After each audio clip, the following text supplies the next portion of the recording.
Shalom à tous. Il y a des gens, pour se nourrir, ils regardent ce qui se fait autour d'eux pour être autonomes. Ils se disent, on va créer un potager.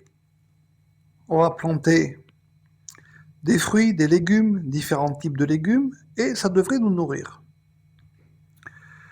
Mais pour être certain que ça puisse les nourrir, et que ces fruits et légumes arrivent à maturité et en bonne santé, il faut en planter beaucoup. Et lorsque ces fruits et ces légumes poussent, il y en a beaucoup sur un moment très court et on ne peut pas tout manger. Totalement impossible. On ne mange qu'une infime partie de la production. Et encore, dans une production qui n'est pas dans un objectif commercial, qui est simplement dans un objectif de pouvoir se nourrir. Donc on produit beaucoup, beaucoup de travail. Vous préparez des semis, les mettre dans des serres, les planter, les repiquer pour qu'ils puissent s'acclimater. Beaucoup de travail pour que finalement une production immédiatement très importante et on ne mange même pas 20% de la production, même pas. 80% reste là inutilisable. Inutilisable pour nous. Si on veut pouvoir se nourrir avec tout au long de l'année, il y a une autre technique, ça s'appelle la transformation. Ça demande beaucoup plus d'ingéniosité que la production.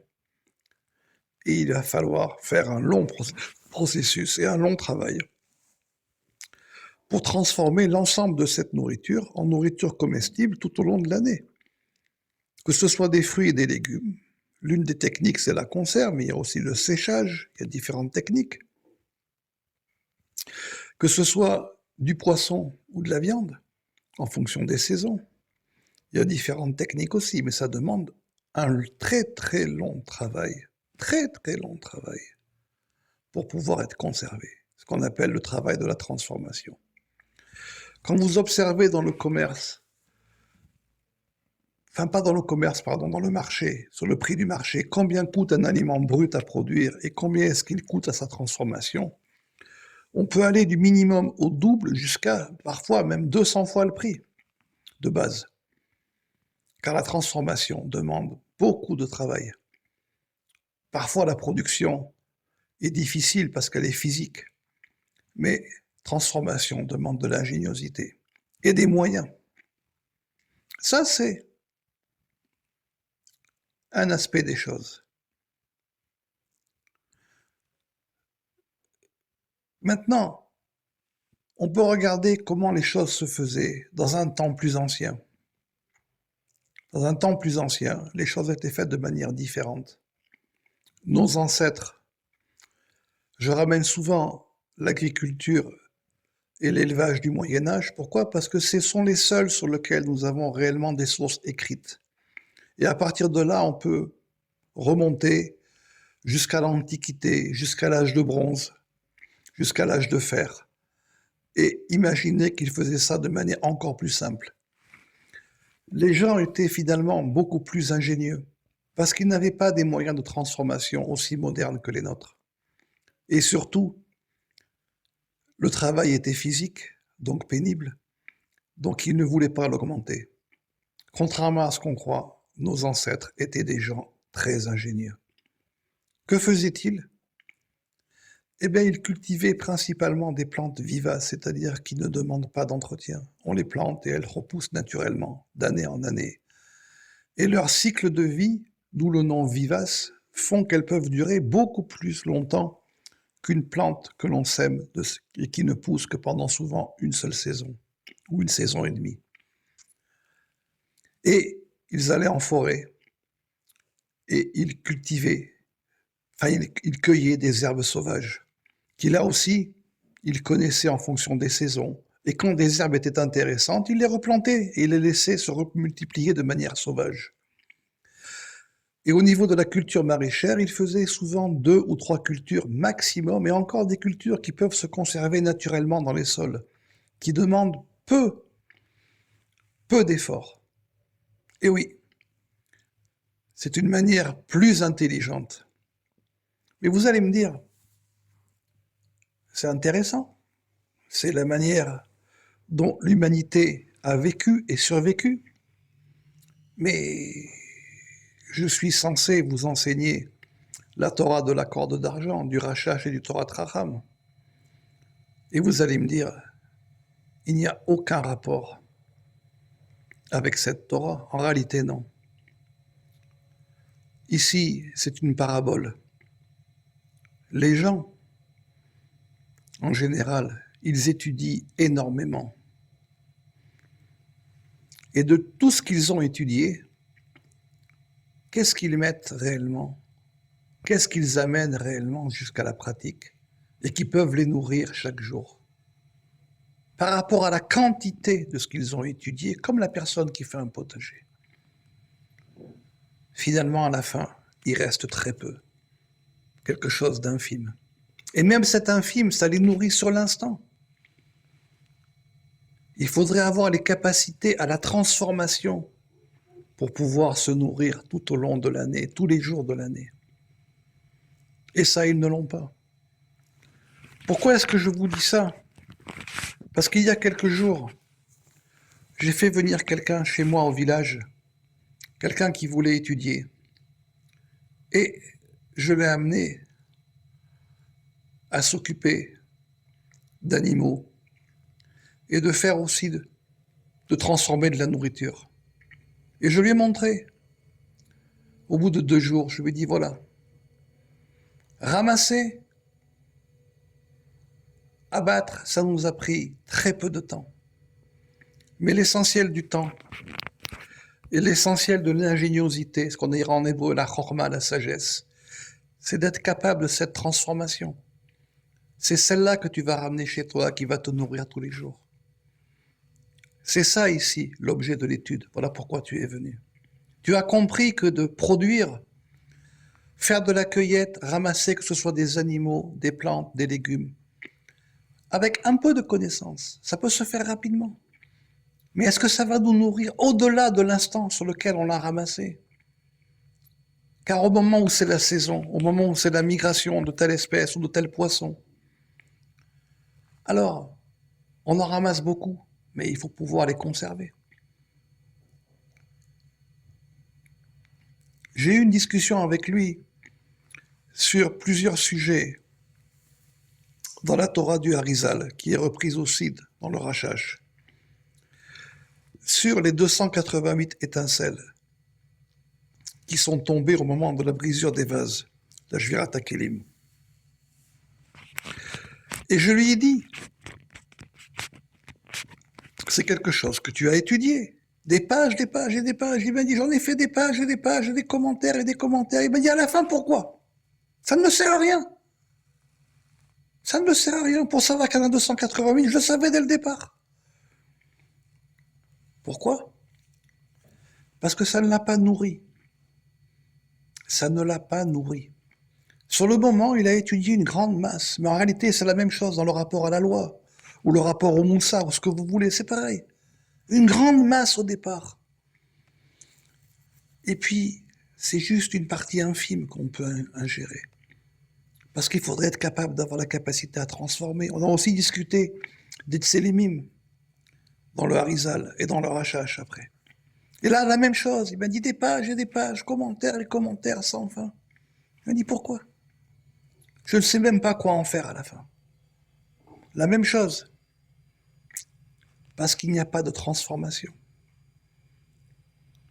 Mais à la fin, je lui ai dit, mais l'homme sage ne cultive pas comme à la fin du 19e ou du 18e des potagers. C'est trop complexe. Ça demande trop de travail. L'homme sage, il cultive des vivaces. Il les plante une fois et ça le nourrit toute sa vie. Et même s'il peut y avoir un manque dans une saison, il sait les transformer facilement. C'est ça que je vous enseigne. C'est quelque chose qui vous nourrit toute votre vie. Toute votre vie. Pour ça, il faut être capable de transformer les choses. Le tselem, grande discussion, dans tous les sens. Mais en réalité, le mot même nous répond. Le tselem, c'est tsel, shel même. C'est l'ombre du même. C'est ainsi que l'homme est fait, à l'ombre du même.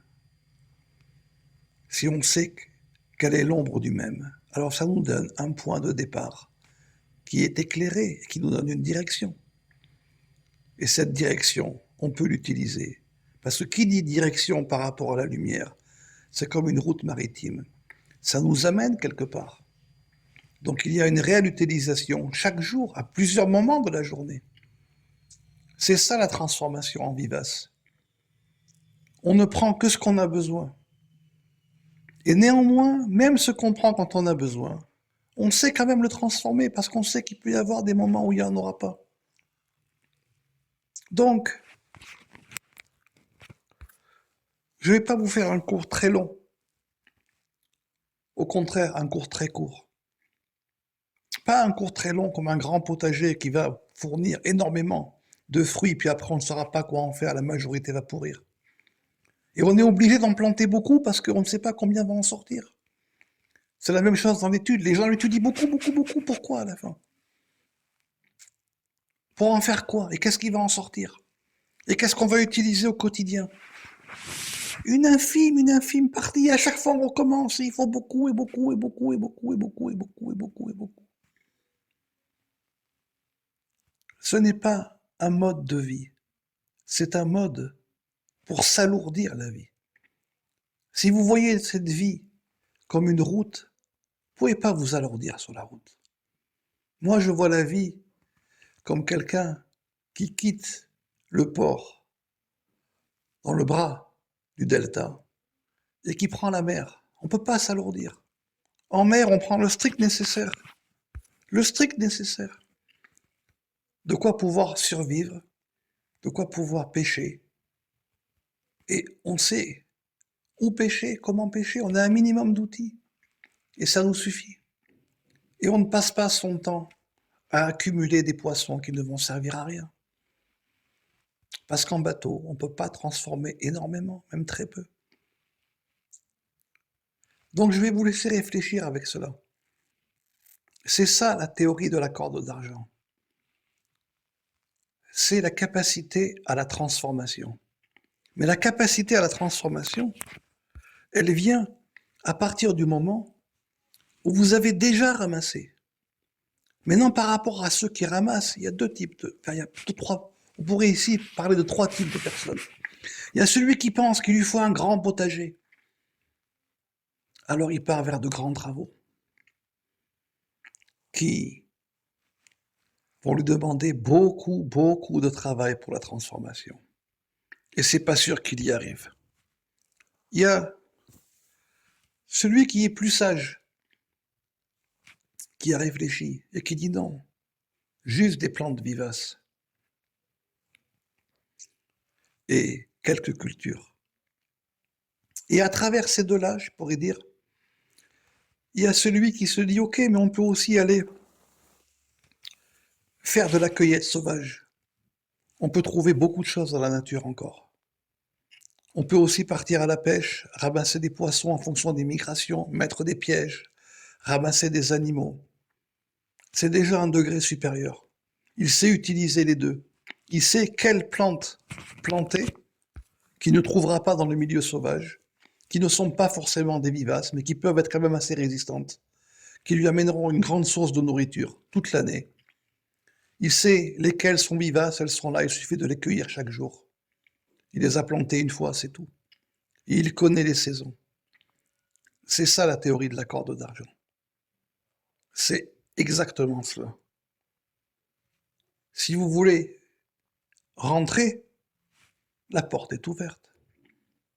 La porte est ouverte. Tout comme vous pouvez trouver des livres qui vous enseigneront le maraîchage, système potager, d'autres qui vous enseigneront des plantes vivaces, d'autres qui vous enseigneront et des vivaces et quelques cultures maraîchères simples qui sont très résistantes, et aussi qui vous enseigneront la cueillette sauvage, comment ramasser des animaux et des poissons et des plantes maritimes, et afin de pouvoir vous nourrir. chaque jour, chaque jour. On n'a jamais vu un homme qui replante un potager tous les jours. Pourtant, c'est malheureusement ce que vous faites. Si vous voulez en sortir, eh bien venez nous voir, écrivez-nous.